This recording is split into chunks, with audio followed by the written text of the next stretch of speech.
Well, welcome everyone to Steve Savant's Money, the name of the game. I'm your host, Steve Savant, syndicated financial columnist and money color commentator. On today's show, Health Savings Account, part 3 of our series on tax advantage retirement means more spendable income with Tom Doncaster, registered financial consultant and retirement specialist. Well, welcome to the third segment, Tom. Good to be here, Steve. Okay, Health Savings Account. Until Obamacare came online, we were all FSA, a little VIVA, but FSA, flexible spending account. The negative of it was Use it or lose it at the end of the year. At the end of the year, I didn't spend it down. I mean, I remember telling my kids and my wife, we all got to go to the dentist in December. That's right. You know, it's terrible time. My wife's trying to do Christmas. We're trying to do, our holidays, and we're sending everybody's trying to get their spending down, right? Yep. Okay, now when Obamacare came on, one of the positive aspects, shockingly, was this whole thing called health savings accounts. Correct. Now, I'm shocked, and most people are stunned to find out that they could actually put down, a married couple together, Yes. $6,550. And of course, we're in 2017 now. I think there's a little bump in it. There is. So if you're 55 and older, you can even add another $1,000 on top of this. Correct. All right, now, so it's tax deductible, fully tax deductible. And it comes out tax-free for what? As long as you're using it for some kind of a medical expense. Okay, so as long as it's a legitimate medical expense. Correct. I don't have to wait till 59 and a half. Nope. I can take this money out anytime. Anytime. So for young people who are wondering, wow, I'm going to park this money in a health savings account. I won't be able to touch it till 59. No, you could touch it right away. Sure. Okay. And they are going to have to touch it. It's just a question of when. Right. Now, by the way, just a little heads up. For us who are boomers, I'm going to tell you, I know when you're 30, you say you're going to live forever and you're invulnerable, but promise you will, if you're married, you have children, you are going to use this account. Oh, yes. And if you don't use it up and you're pretty good, healthy, my family's been pretty healthy, but we're going to use it in our geriatric and senior lifestyle. Definitely. No doubt about it. That's right. So, but what about, could I use this for insurance premiums? I mean, like long-term care premium. Could I use the HSA account for that? Yes, you can. How about Medicare when I'm older? Also, yes. Okay. And if I have regular Obamacare, could I write a check out of there and do that? You can, yes. Okay, so this has some, it's not just the medical expenses, but premiums like for Obamacare or for Medicare, you could actually use this for that kind, or long-term care. There's definitely some flexibility there that quite a few people are not aware of. That's well, true. You know what? I know people, boomers like myself and so forth, that might have 30, 40, 50,000 in this. If this would have been around when you and I were young people, we'd have a ton of money. I'd have a ton of money in this. Sure. And I promise you, will we not use it? Oh, yes. We will use it. Sure. So everybody always talks about tax-free. Well, in the last session, we said, well, if you do your Roth IRA right, this could be huge, tax-free. We're talking about tax-deductible and tax-free. There's not too many vehicles for retirement that work that way. Yep. A medical expense IRA is really what some people refer to it as. Now, Tom, I was looking at the HSA, and I'm kind of shocked. I saw a little piece of the code that I didn't know existed. I have people that I ran across a young client. He's 40 years old. His wife's 38, and they had a family emergency, and the little boy's fine, and everything worked out great. But the deduction and everything that was involved in the hospital was exceeded what was in their HSA account. I was shocked to find out that this is true. I want your comment on this. They actually, the IRS, shockingly, allows you one time in your life to move, if you're under 55, $6,550 as a couple, move it over from an IRA, a taxable IRA. Correct.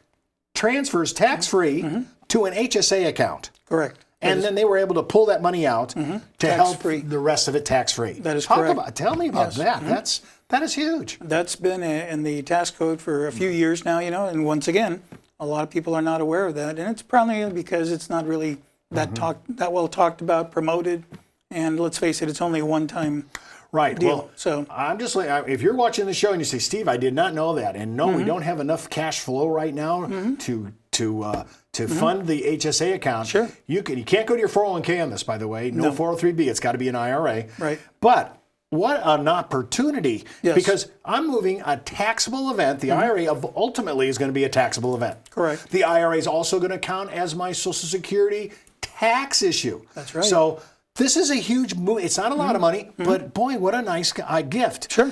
And if you haven't done this and you got space to do it, you can't make contributions the same year that you do this. Right. But if you had any time space to do this up to through 65, you should be taking advantage of your one-time exchange. Conversion, yes. Yeah, I would do this. We talk about Roth conversion. How about IRA, one-time conversion to your HSA? All right. So we've talked about that.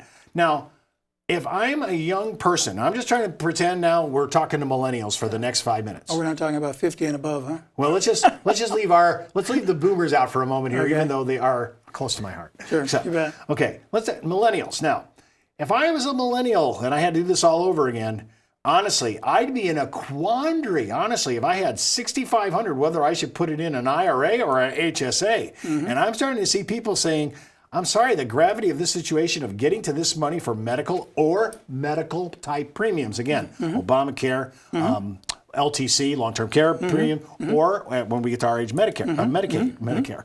So I'm looking at this as a strategy. You know, if I'm going back to the first segment, Yes. okay, I'm going to start converting some of my qualified plan to Roth. Sure. Oh, I'm going to buy Roth outright because you said we need to be tax diversified. Yes. Now we're in HSA land.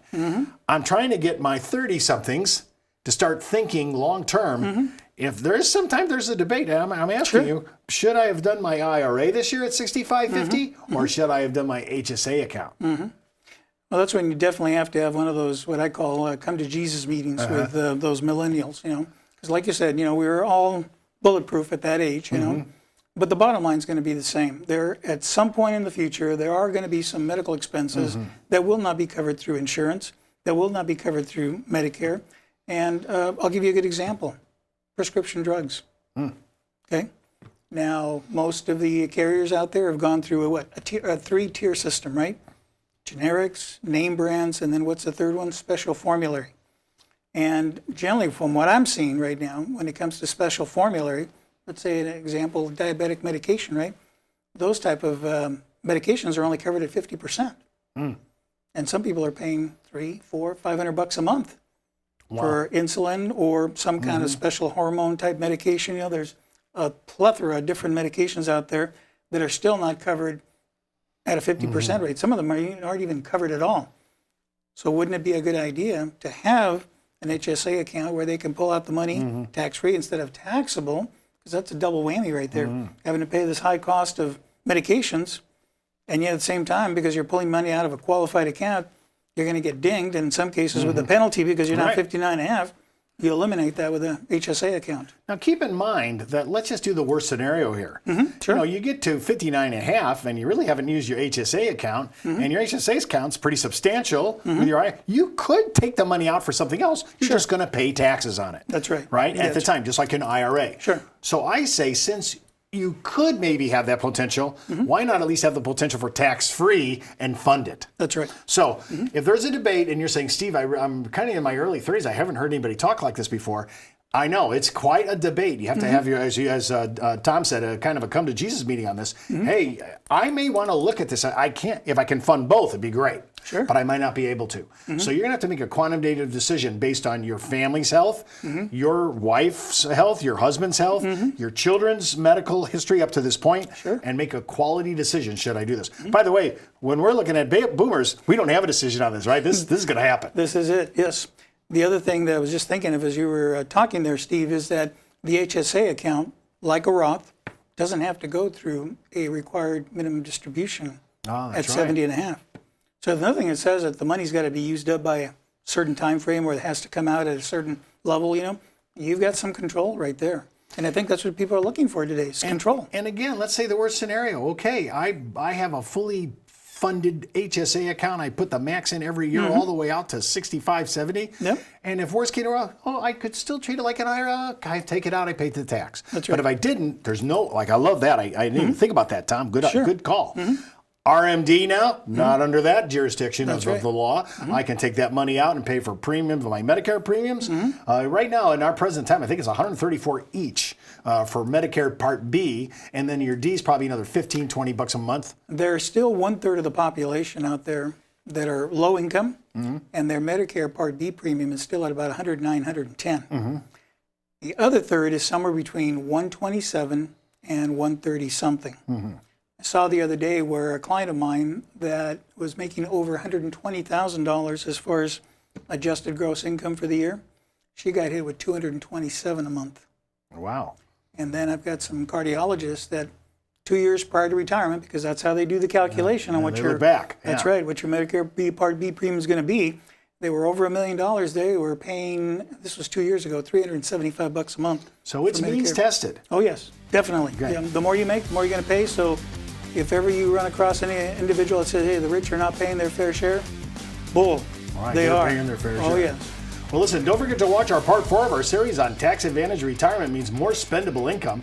That show will be tax-free income from reverse mortgages of all things. And keep in mind, before moving forward with any ideas on our show, always check with your tax consultant, legal counsel, or financial advisor. You've been watching Steve Savant's Money, the name of the game.